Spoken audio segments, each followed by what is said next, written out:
भाई और बहनों, यीशु मसीह के नाम में मैं आप सभी लोगों का स्वागत करता हूं। आप सभी लोगों को इस शबत दिन की हार्दिक शुभकामनाएं। भाई और बहनों, मैं आशा करता हूं कि आज का ये जो संदेश है, ये संदेश हम सभी लोगों के लिए आत्मिक तौर पर लाभदायक ठहरेगा और इसके जरिए हम यीशु मसीह को गौरव और महिमा देने पाए। आइए भाई और बहनों, आज का वचन सुनने से पहले हम दो शब्द की प्रार्थना करें। हमारे यहोवा तू जो स्वर्ग में है, धन्यवाद करना चाहते आज के इस दिन के लिए। शुक्रिया अदा करना चाहते हैं कि यहोवा आपने हमें पूरा सप्ताह संभाल के रखा और ये पवित्र दिन आपके चरणों में बिताने के लिए हमें ये शुभ अवसर दिया है। यहोवा, हम चाहते हैं कि आपकी मौजूदगी हमारे बीच में हो। हम विनती करते हैं कि आपका पवित्र आत्मा हमारे ऊपर उंडेल दीजिए, ताकि जो भी हम कुछ पढ़ते हैं, जानते हैं, वो हम अच्छी तरीके से समझ पाए। और हम चाहते हैं कि उसके अनुसार चलने के लिए हमें इच्छा शक्ति दे दें। यहाँ के बाद का समय, आपका वचन, हमारा अध्ययन, सब कुछ आपके हाथों में सौंपते हुए यह विनती फिर एक बार आपके प्यारे पुत्र यीशु मसीह के नाम में मांगते हैं, आमीन। भाई और बहनों, आज के संदेश का शीर्षक है बेशर्त प्रेम। और आज का ये जो संदेश है, ये मसीह होने के नाते हम सभी लोगों के लिए बहुत ही महत्वपूर्ण है। इसलिए ज्यादा समय न लेते हुए हम रोमियो की किताब की तरफ जाएंगे, क्योंकि वहां पर पौलुस जो है वो हमें उद्धार की जिंदगी के बारे में बहुत अच्छे विचार देता है और वहां पर बहुत अच्छा ज्ञान वहां पर हम पाते हैं। इसलिए हम रोमियो की किताब की तरफ जाएंगे। रोमियो की किताब, उसका 5वां अध्याय, और विशेष रूप से हम 6ठा वचन पढ़ेंगे। यहाँ पे दर्ज किया है भाई और बहनों, रोमियो की किताब, उसका 5वां अध्याय और 6ठा वचन। क्योंकि जब हम निर्बल ही थे तो मसीह ठीक समय पर भक्तिहीनों के लिए मरा। भाई और बहनों, क्या आप यहां पर देख पा रहे हैं कि जो रोमियो की किताब में लिखा है वो बहुत ही जरूरी है, क्योंकि यहां पर हमारी निर्बलता की बात हो रही है। दूसरी बात यहां पर यह हो रहा है कि मसीह ठीक समय पर भक्तिहीनों के लिए मरा। इसका मतलब यह है कि जब हम निर्बल होते हैं तो परमेश्वर के इच्छा के अनुसार वो समय उनके लिए ठीक रहता है, ताकि वो हमारे लिए उद्धार का काम कर पाए।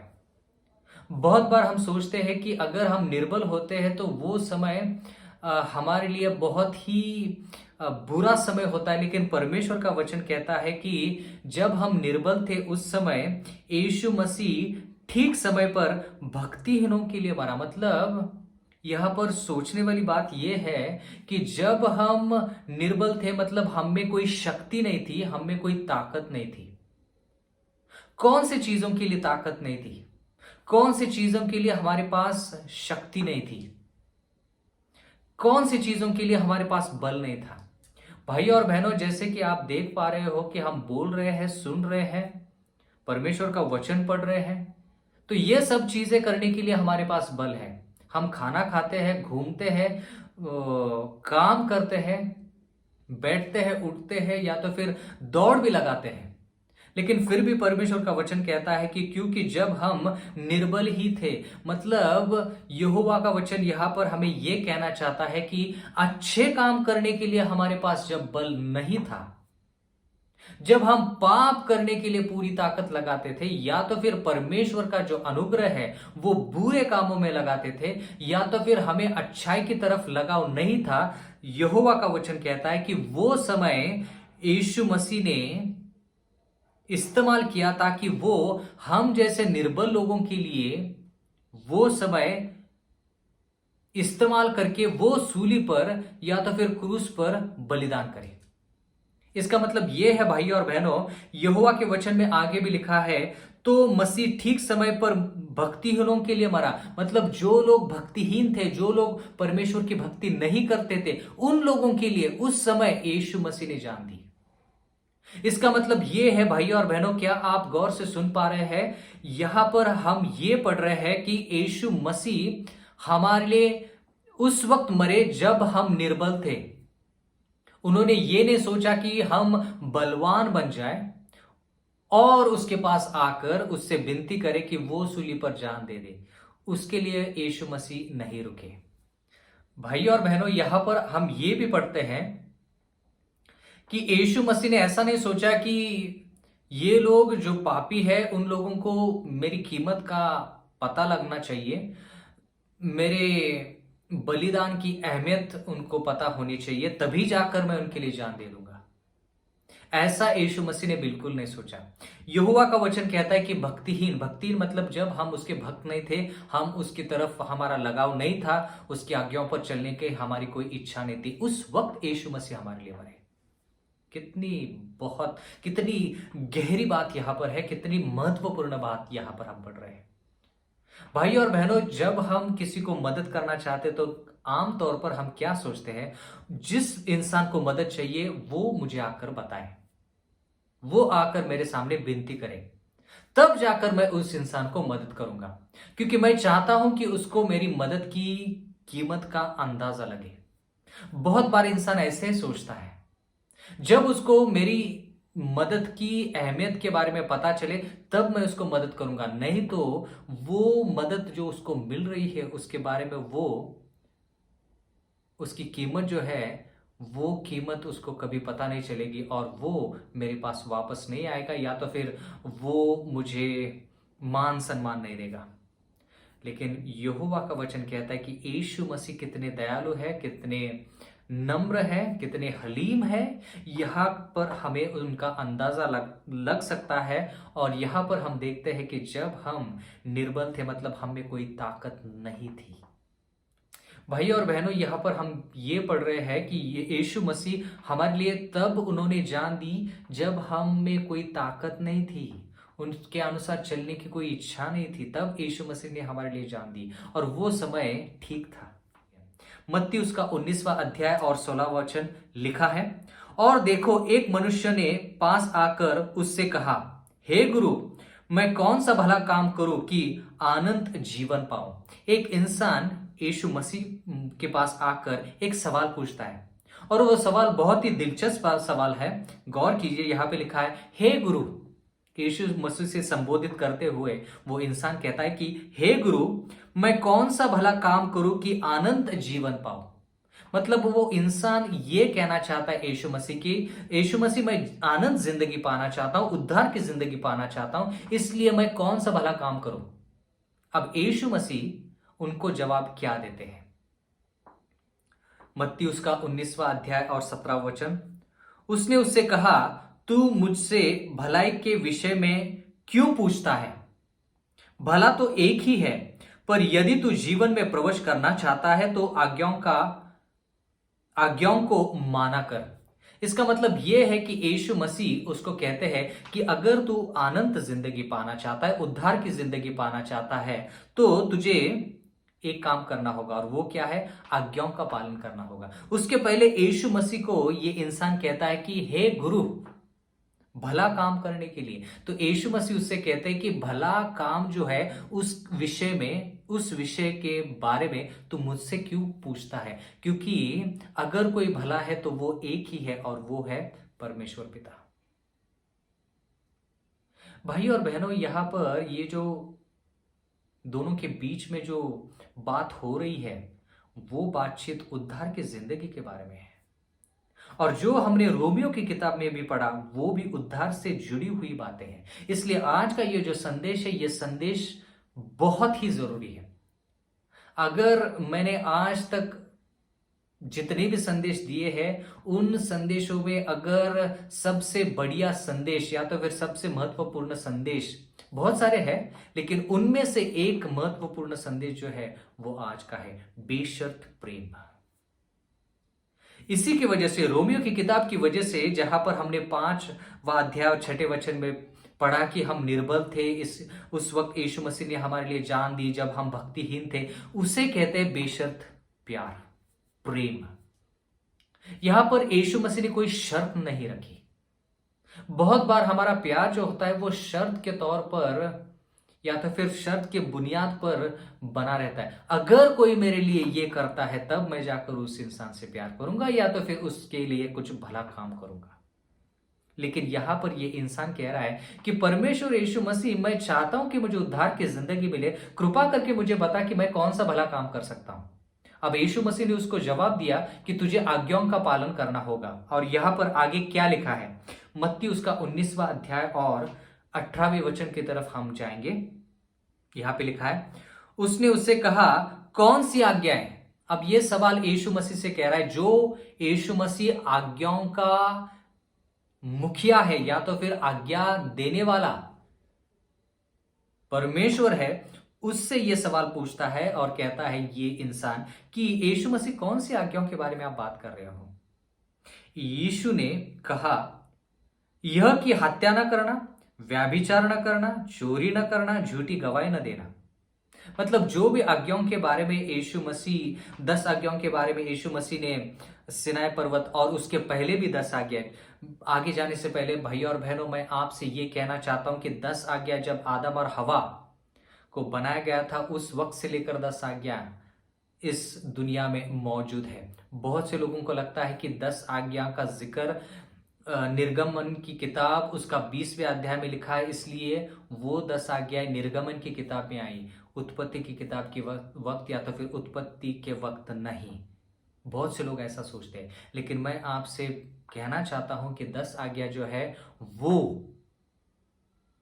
उत्पत्ति की किताब या तो फिर इंसान को जब बनाया गया था तब उसको 10 आज्ञा दी गई, और विशेष रूप से जो शब्द की आज्ञा है वो उत्पत्ति के 2 अध्याय में ही दर्ज की गई है।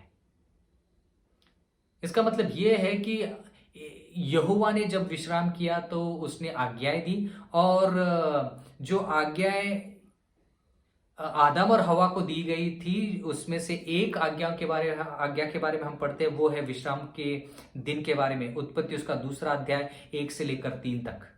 अगर वहां पर हम शब्द की आज्ञा के बारे में पढ़ते हैं कि 7वां दिन जो पवित्र है, वो पवित्र दिन यहोवा ने आदम और हवा को दिया और वो एक आज्ञा है, तो बाकी की 9 आज्ञा भी उसी वक्त ही दी है।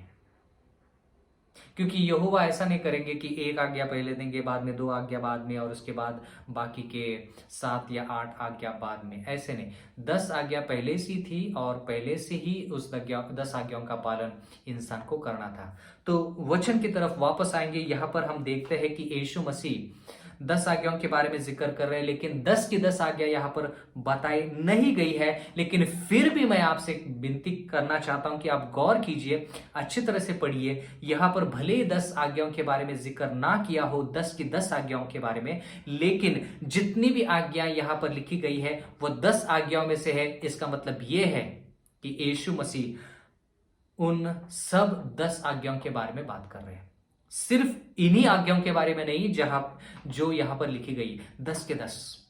यहोवा ऐसा बिल्कुल नहीं करते कि 10 में से 2 आज्ञाओं का पालन करो, बाकी के 8 छोड़ दो। ऐसा यीशु मसीह नहीं करते। 10 की 10 आज्ञाएं उतनी ही जरूरी है।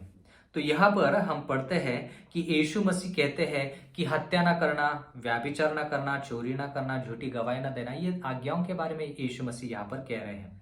मत्ती उसका 19वां अध्याय और 19वां वचन, अपने पिता और अपनी माता का आदर करना, ये भी 10 आज्ञाओं में से आज्ञा है और ये 5वीं आज्ञा है। और अपने पड़ोसी से अपने समान प्रेम रखना। मत्ती उसका 19वां अध्याय और 20वां वचन, गौर कीजिए, बहुत ही महत्वपूर्ण वचन है। उस जवान ने उससे कहा, इन सब को तो मैंने माना है और मुझ में किस बात की घटी है? अब ये इंसान यीशु मसीह से कह रहा है कि यीशु मसीह तू 10 आज्ञाओं के बारे में कह रहा है, लेकिन मैंने 10 की 10 आज्ञा या तो फिर जो आज्ञा के बारे में तू जिक्र कर रहा है वो सब आज्ञाओं का पालन मैंने किया है। अब मुझ में कौन सी कमी घटी है वो तू मुझे बता। यहां पर जो हो रहा है ना भाई और बहनों, उसकी तरफ हमें गौर करना और क्रम के अनुसार हमें पढ़ना होगा। एक के बाद एक क्या हो रहा है उसके बारे में हमें पढ़ना बहुत बहुत जरूरी है। यहोवा का वचन कहता है कि जब हम निर्बल थे उस वक्त यीशु मसीह हमारे लिए मर चुका। निर्बल थे मतलब क्या? अच्छा काम करने के लिए हमारे पास कोई ताकत नहीं है, या तो फिर यीशु मसीह की इच्छा के अनुसार चलने के लिए हमारे पास ताकत नहीं है, या तो फिर आज्ञा का पालन करने के लिए हमारे पास ताकत नहीं है। उस वक्त यीशु मसीह हमारे लिए मरे। जब हम भक्तिहीन थे, मतलब हम आज्ञाओं के खिलाफ थे, उस वक्त यीशु मसीह हमारे लिए मरे, निर्बल। इस वचन की तरफ हम वापस आएंगे, लेकिन ये जो हादसा यहां पर हुआ है, या तो फिर ये जो घटना यहां पर हो रही है, इसके बारे में पढ़कर वापस रोमी की किताब उसके 5वें अध्याय की तरफ जाएंगे। यहां पर ये इंसान कह रहा है कि आज्ञाओं का पालन तो मैं करते आ रहा हूं, लेकिन अगर कुछ कमी घटी है तो मुझे बताना, ताकि मैं अनंत जीवन पा सकूं। अब इसके लिए यीशु मसीह क्या जवाब देते हैं? मत्ती उसका 19वां अध्याय और 21वां वचन यहां पे लिखा है। यीशु ने उससे कहा, यदि तू सिद्ध होना चाहता है, सिद्ध मतलब परिपूर्ण होना चाहता है, या तो फिर उद्धार की जिंदगी पाना चाहता है, तो जा अपना मोल बेचकर कंगालों को दे दे, और तुझे स्वर्ग में धन मिलेगा, और आकर मेरे पीछे हो ले। अब यहां पर दो चीजें हैं। एक बात यहां पर यह है कि जो भी धन इस इंसान के पास है, वो धन इस इंसान को कंगालों को देना है। बात एक वो है। दूसरी बात यह है कि यीशु मसीह कहते हैं कि ये करने के बाद तुझे धन तो स्वर्ग में मिल जाएगा, लेकिन दूसरी बात यह है कि तुझे मेरे पीछे हो लेना है। तो यीशु मसीह कह रहे हैं कि अगर तू 10 आज्ञाओं का पालन कर चुका है, तो मैं जो कहता हूं वो तू कर। क्या करना है? जो भी तेरा धन है, जो भी तेरी दौलत है, वो गरीबों में बांट दे, कंगालों में दे दे, और तुझे वो सब कुछ स्वर्ग में मिल जाएगा। तू सब कुछ देकर तू मेरे पीछे हो ले। अब यहां पर सोचने वाली बात यह है भाई और बहनों, कि आज्ञा पालन और गरीबों को धन देना, इसमें कोई संबंध है? आज्ञा पालन और यीशु मसीह के पीछे हो लेना, इसमें कोई रिश्ता है? बिल्कुल है भाई और बहनों, बिल्कुल है। जब हम 4 आज्ञाओं के बारे में, पहली 4 आज्ञाओं के बारे में पढ़ते हैं, निर्गमन की किताब उसका 20वां अध्याय, पहले 4 आज्ञाएं जो है वो इंसान और परमेश्वर के बीच का रिश्ता है, उसके बारे में बताता है, या तो फिर उसको दर्शाता है। इंसान और परमेश्वर के बीच के रिश्ते को दर्शाता है पहली 4 आज्ञाएं। उसके बाद बाकी की 6 आज्ञाएं जो है वो इंसान और इंसान के बीच के रिश्ते को दर्शाती है, या तो फिर रिश्ता कैसे बना सकते हैं, अच्छा रिश्ता, मजबूत रिश्ता कैसे बना सकते हैं, उस रिश्ते को दर्शाती है इंसान और इंसान के बीच में। कौन सी आज्ञाएं? बाकी की 6 आज्ञाएं। अब गौर कीजिए, यीशु मसीह कहते हैं कि तूने आज्ञाओं का पालन किया है, ऐसा तू कह रहा है ना? ठीक है, अगर ऐसा है तो मुझे एक इम्तिहान तेरे ऊपर डालना है, और वो इम्तिहान ये है कि अगर तूने इंसान और परमेश्वर के रिश्ते के बीच में जो भी वो 4 आज्ञाएं हैं, जिससे जाहिर होता है कि इंसान परमेश्वर के ऊपर प्यार करता है, अगर वो तूने 4 आज्ञाओं का पालन किया है, तो तू मेरे पीछे हो ले। मतलब तू अगर कहता है कि तू परमेश्वर से प्यार करता है और वो 4 आज्ञाओं का पालन किया है, तो तू प्यार के तौर पर मेरे पीछे हो ले। वो एक बात है।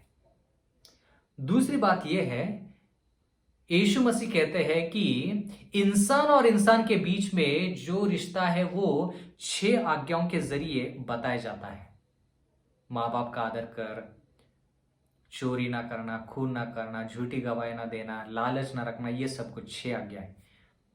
तो यीशु मसीह कहते हैं कि अगर तू इंसान और इंसान के बीच का जो रिश्ता है वो बरकरार रख पाया है, इसका मतलब यह है, अगर तूने 6 आज्ञाओं का पालन किया है, तो इसका मतलब यह है कि तू इंसान और इंसान के बीच का जो प्यार है, उस प्यार को जानता है और वो प्यार तू जाहिर करता है। तो अगर तूने वो 6 आज्ञाओं का पालन किया है, तो मैं तुझसे विनती करता हूं, या तो फिर मैं तुझसे आज्ञा करता हूं कि जो भी धन है, जो भी तेरी दौलत है, वो गरीबों में बांट दे, कंगालों में बांट दे, और मेरे पीछे हो ले। मतलब कंगालों को अगर तू वो धन देता है, तो सचमुच में तूने वो 6 आज्ञाओं का पालन किया है। क्योंकि कंगालों को धन देना मतलब इंसान और इंसान के रिश्ते को बरकरार रखना। समझ में आ रही है बातें भाई और बहनों? बहुत ही जरूरी है। तो यहोवा के वचन में यहां पर आगे लिखा है, मत्ती उसका 19वां अध्याय और 22वां वचन। परंतु वह जवान यह बात सुनकर उदास होकर चला गया, क्योंकि वो बहुत धनी था। क्या लिखा है यहां पर? परंतु वो जवान इंसान ये सब बातें सुनकर चला गया क्योंकि वो बहुत धनी था। मतलब भाइयों और बहनों, भले ही उसने आज्ञा पालन किया हो, लेकिन बाहरी तौर पर उसने आज्ञा पालन किया था, पूरे मन से नहीं। क्योंकि प्यार जो होता है वो मन से निकलना चाहिए, आज्ञा पालन जो है वो मन से निकलनी चाहिए, तभी जाकर वो आज्ञा पालन का स्वीकार परमेश्वर करते हैं। परमेश्वर के वचन में यहां पर हम पढ़ते हैं कि उस इंसान ने कहा कि मैं आज्ञाओं का पालन कर चुका हूं। तो यीशु मसीह कहते हैं कि आज्ञाओं का पालन अगर तू कर चुका है, मतलब इंसान और परमेश्वर के बीच में जो रिश्ता है, प्यार का रिश्ता जो 4 आज्ञाओं से जाहिर होता है, अगर तूने वो प्यार से 4 आज्ञाओं का पालन किया है तो तू मेरे पीछे हो ले। वो इंसान परमेश्वर से उदास होकर, यीशु मसीह से उदास होकर चला जाता है, वो यीशु मसीह के पीछे नहीं आता। इसका मतलब ये है भाई और बहनों, भले उसने 4 आज्ञाओं का पालन किया हो, लेकिन बाहरी तौर पर मन से नहीं, और परमेश्वर के ऊपर प्यार करता है इसलिए नहीं। बाकी की 6 आज्ञाएं इंसान और इंसान के बीच का रिश्ता है, और वो इंसान और इंसान के बीच के प्यार को जाहिर करता है। बाकी की 6 आज्ञाएं। तो यीशु मसीह कहते हैं कि अपना धन जो है वो गरीबों में बांट दे। देखना चाहता हूं कि इंसान और इंसान के बीच के जो आज्ञाएं हैं उनका पालन तूने किया है कि नहीं। परमेश्वर का वचन कहता है कि वो उदास होकर चला जाता है क्योंकि वो बहुत धनी था, वो धन गरीबों में नहीं बांटना चाहता था। इसका मतलब ये है कि 6 आज्ञा उसने भली रखी हो, लेकिन बाहरी तौर पर मन से नहीं, प्यार से नहीं।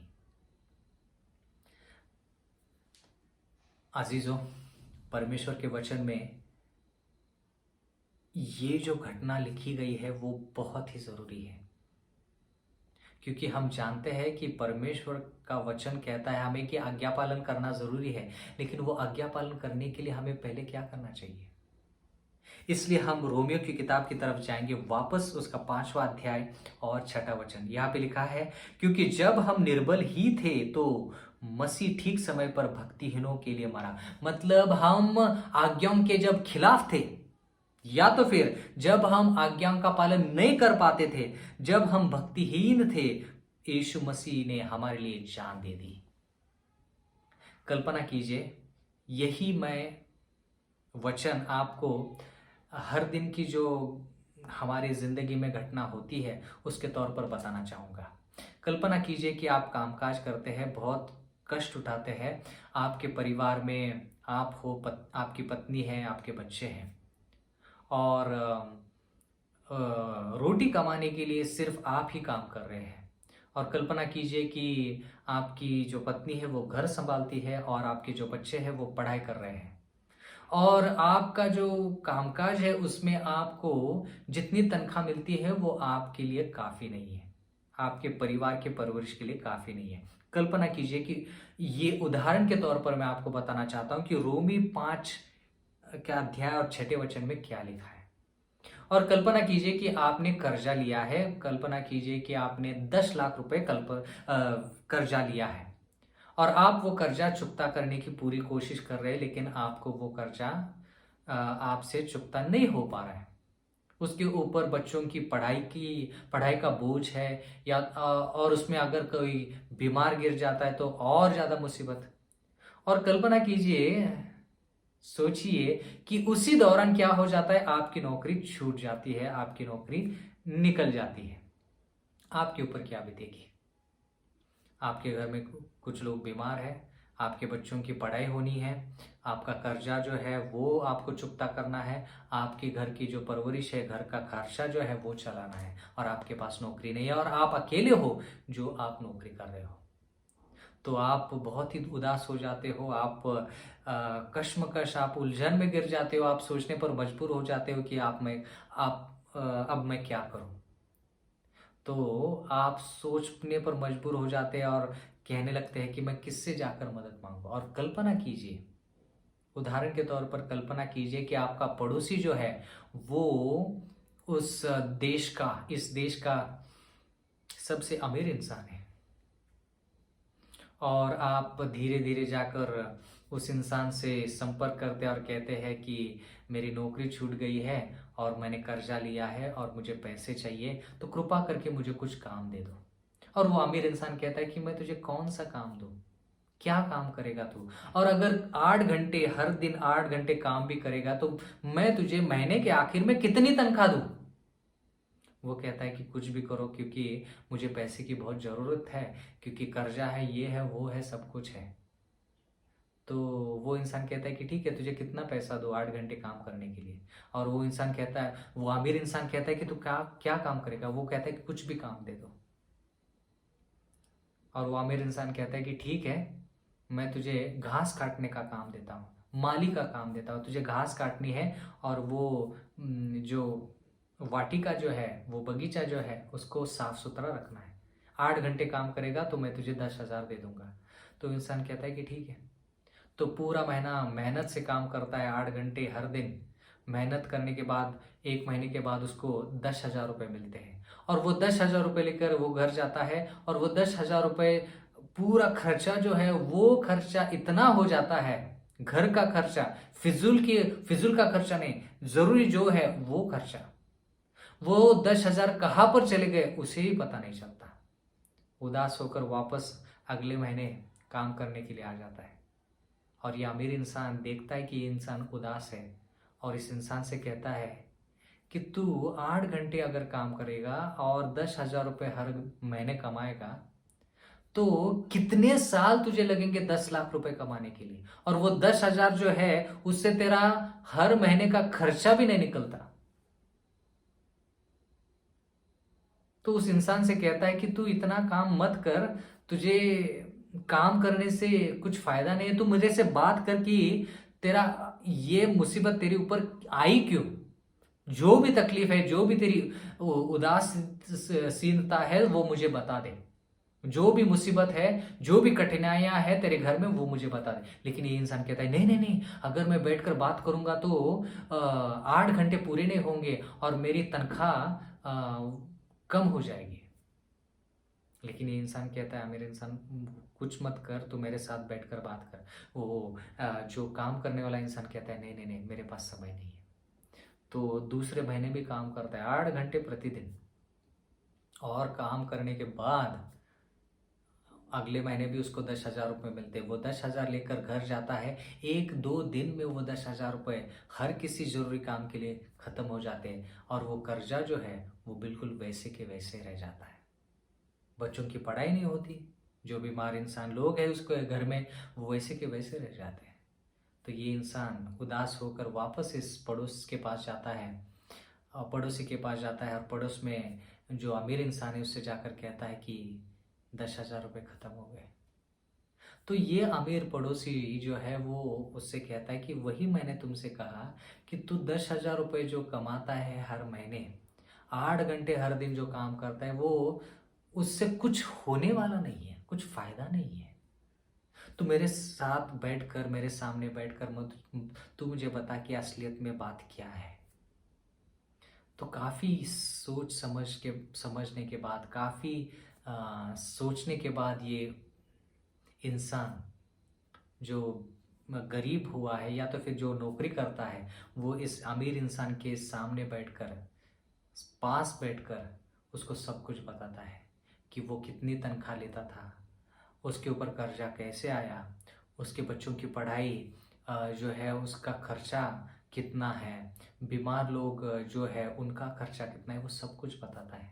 और ये बताने के लिए उसको काफ़ी समय लगता है, लगभग उसको 2-3 घंटे वो बैठकर ये सब कुछ बात करता है अमीर इंसान से। ये सब कुछ सुनने के बाद, गौर कीजिए, बहुत ही महत्वपूर्ण वचन हम पढ़ रहे हैं।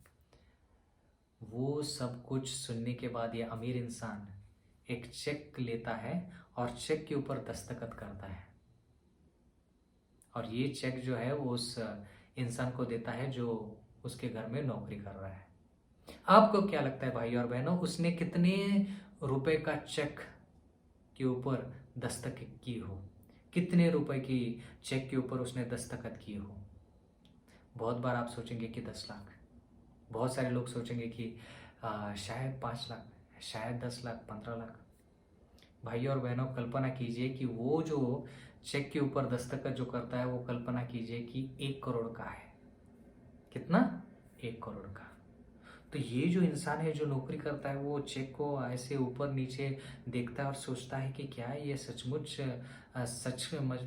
में इतना पैसा मुझे मिला है या ये झूठा चेक है। तो वो आप कल्पना कीजिए कि आप उसके जगह पर हो तो आप क्या करोगे? तुरंत वो चेक लेकर बैंक जाओगे, ताकि ये इंसान, अमीर इंसान, अपना मन बदलने से पहले आपके खाते के ऊपर वो पैसा आना चाहिए। और आप क्या करते हैं? बैंक जाकर उस दफ्तर में जाकर उस इंसान से कहते हैं कि तुरंत क्या कर, ये जो पैसा है, ये चेक ले ले, ये जो पैसा है वो मेरे खाते के ऊपर डाल दे। और जब वो पैसे आपके खाते के ऊपर आ जाता है तो आप इस अमीर इंसान के पास आकर खुशी खुशी से इस अमीर इंसान के पास आ जाते हो। अब इस अमीर इंसान के पास आकर ये गरीब इंसान क्या कहता है, जो नौकरी करता है? वो कहता है कि मैं आपके वहां पर नौकरी करने के लिए आया, पैसा कमाने के लिए आया था। 10,000 जो भी है कमाने के लिए आया था, ताकि मेरा कर्जा जो है वो मैं चुकता कर सकूं। लेकिन 10 लाख के बजाय आपने मुझे 1 करोड़ रुपए दिए हैं। मतलब जितने काम के लिए मैं यहां पर आया था, उससे कई गुना ज्यादा आपने मुझे 8 घंटे काम किए बिना 1 करोड़ रुपए दे दिए। मतलब इस इंसान ने काम नहीं किया। इस इंसान ने क्या किया? उस इंसान के सामने, अमीर इंसान के सामने बैठा और सिर्फ बात की। उस अमीर इंसान के साथ बैठकर उसने अपनी जिंदगी की जितनी भी मुसीबतें हैं उसके सामने रखी। भले ही 8 घंटे काम ना किया हो, लेकिन फिर भी उसको 1 करोड़ रुपए मिल गए। तो ये नौकर जो है, या तो फिर ये नौकरी करने वाला इंसान जो है, वो अमीर इंसान से कहता है कि अगर मैं जिंदगी भर भी काम करता तो 1 करोड़ रुपए कभी कमा नहीं पाता, लेकिन मुझे 1 करोड़ रुपए ऐसे मिले हैं। तो मुझे तू बता। ये गरीब जो है वो अमीर से कहता है। ये नौकर जो है, या तो फिर नौकरी करने वाला जो इंसान है, वो अमीर इंसान से कहता है कि तूने मुझे 1 करोड़ रुपए सिर्फ बात करने के लिए दिए हैं, मेरा मन हल्का करने के लिए दिए हैं। जो भी मेरे मन में मुसीबतें तकलीफें थे, सब कुछ मैंने तुझे बताया, इसलिए तूने मुझे 1 करोड़ रुपए दिए। अब मुझे तू बता। इस अमीर इंसान से कहता है ये गरीब इंसान, अब तू मुझे बता कि मैं तेरे लिए क्या करूं, कौन सा काम करूं तेरे लिए। वो काम मैं अब 8 घंटे की तनख्वाह न लेते हुए वो काम मैं अब मुफ्त में करूंगा। वो काम मैं अब मुफ्त में करूंगा। मुझे बता कि क्या काम करना है। समझ में आए बातें भाई और बहनों? ये कंगाल इंसान जो अमीर के पास गया, उस वक्त पहली बार जब गया तो वो पैसे लेने के लिए, या तो फिर पैसे पाने के लिए वो इंसान काम करके, नौकरी करके पैसा कमाना चाहता था, ताकि वो कर्जा जो है, जो कर्जा वो कभी भी चुकता नहीं कर सकता, वो कर्जा चुकता करने के लिए वो इंसान अमीर इंसान के पास गया था। लेकिन अमीर इंसान उस को पता चला कि ये 10 लाख का जो कर्जा है वो कभी भी चुकता नहीं कर पाएगा, इसलिए उसने 1 करोड़ रुपए दे दिए। भाई और बहनों, इस कहानी में वो कंगाल इंसान जो है वो कौन है? जिसकी नौकरी चली गई, जिसका कर्जा है, वो कौन है? भाई और बहनों, वो इंसान आप और मैं हूं। ये जो 10 लाख रुपए का कर्जा है, ये किसको दर्शाता है? भाई और बहनों, ये 10 लाख रुपए जो कर्जा है ना, वो हमारे पापों को दर्शाता है।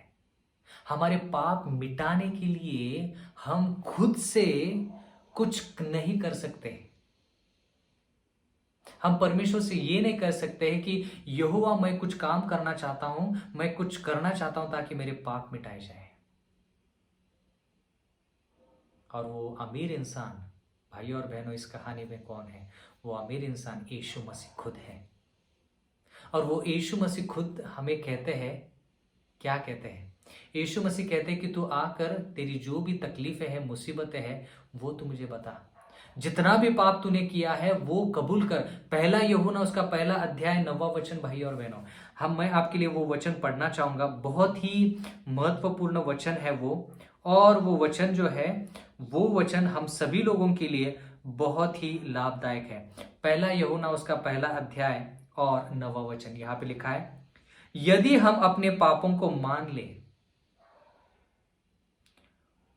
तो वह हमारे पापों को क्षमा करने और हमें सब अधर्म से शुद्ध करने में विश्वास योग्य और धर्मी है। यहोवा का वचन कहता है कि यीशु मसीह क्या चाहते हैं। अगर हमारा 10 लाख कर्जा है, मतलब अगर हमारे पाप 10 लाख पाप हमने किए हैं, कल्पना कीजिए, तो उसको चुकता करने के लिए हम कुछ नहीं कर सकते, क्योंकि हम पापी हैं। हम क्या उस पाप को चुकता करेंगे। इसलिए यीशु मसीह कहते हैं कि तू बिना वजह कष्ट कर रहा है, तुझे क्या करना है, मेरे पास आकर पाप की कबूली करनी है, पाप को मानना होगा।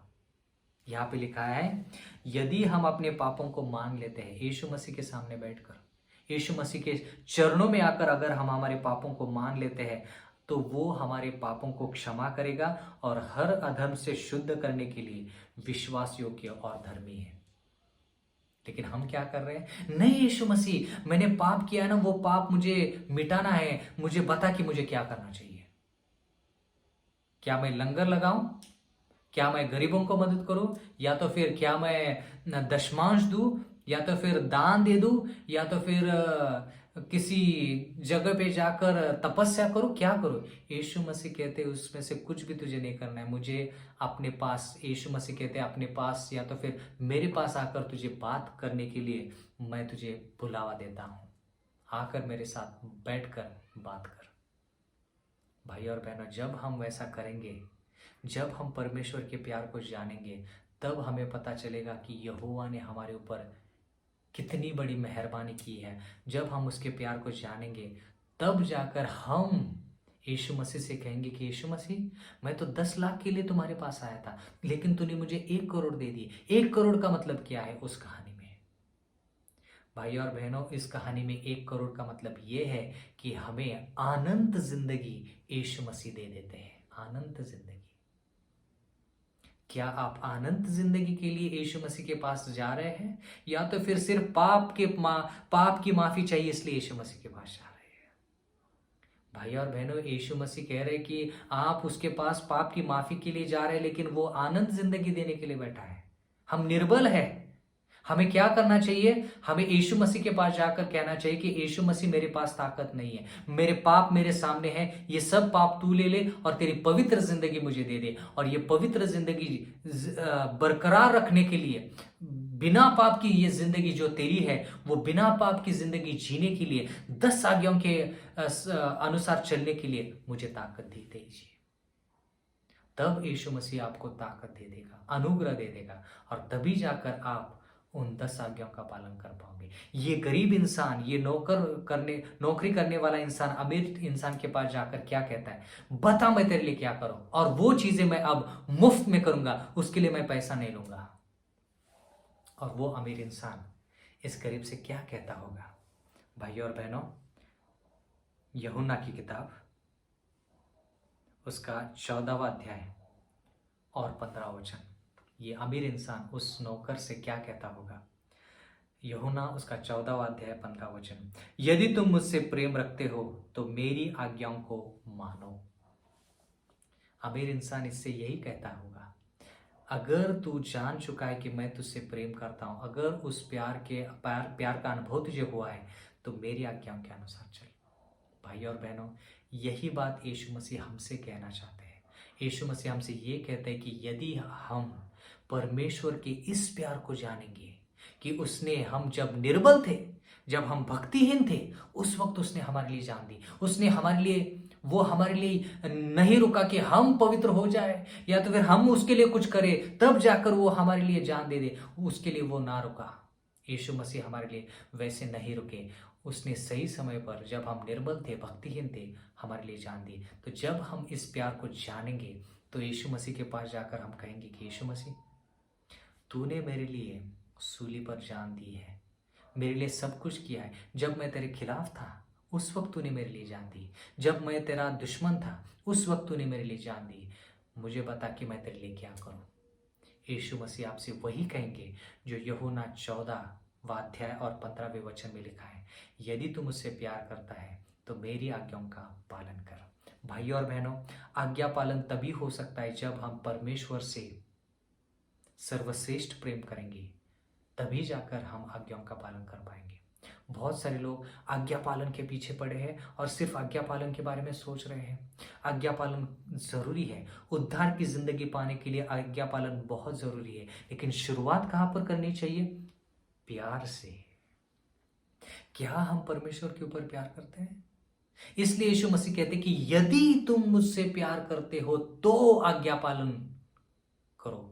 मतलब यीशु मसीह ये कह रहे हैं कि अगर तुम मुझसे प्यार नहीं करते ना, तो तेरी हालत मत्ती उसके 19वें अध्याय में जो इंसान है उसके जैसी हो जाएगी। आज्ञा पालन उसने किया लेकिन प्यार से नहीं। भाई और बहनों, इसलिए मैं कहना चाहता हूं, आज्ञा पालन तभी संभव है जब हम यीशु मसीह के प्यार को गहराई से जाने पहचाने।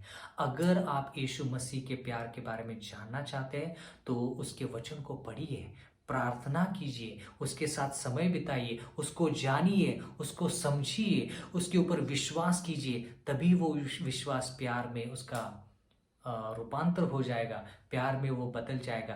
और एक बार जब हम परमेश्वर से प्यार करेंगे तो आज्ञा पालन उसका नतीजा होगा। जब आप यीशु मसीह के ऊपर प्यार करोगे तो उसका नतीजा आज्ञा पालन है। इसलिए अगर आप प्यार के ऊपर